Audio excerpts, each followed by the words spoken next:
how did we get here? What is this all about? Have we already done it?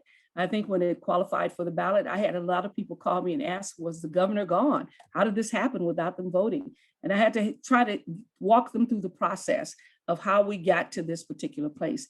It's been over a year, since June 10th, 2020, that the Secretary of State's office, under the direction of Mr. Padilla, approved petitions for circulation of the recall of the governor.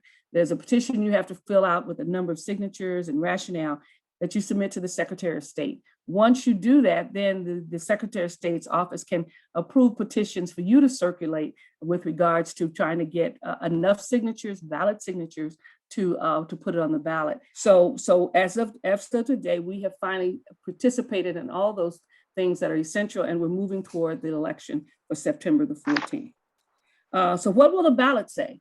The ballot will basically ask two questions, and those will be the only two questions that will be on the recall ballot. So there's not a whole lot of other things that happen. It'll ask you one question first. The most important question of all is, do you want to recall the governor? Do you want to recall Governor Gavin Newsom? And you give us a yes or no answer, yes or no. And if 50% plus one says yes, more than 50%, then the second question becomes relevant. But you'll be asked both questions. You'll be asked question one, do you want to recall the governor? Yes or no. Then your question two, so there's only two questions on the ballot. Who do you want to replace the governor? And so you get and there will be a number of, there are 46 individuals who've signed up. And that sounds like a lot of people, and it is, but keep in mind, last recall election was 135 people who actually ran for governor, who ran to be a replacement candidate. You're going to check to make sure that you're registered to vote. You're going to register if necessary, and then you're going to vote. So it's a really simple process, like any other process that we have, that we run as a statewide election.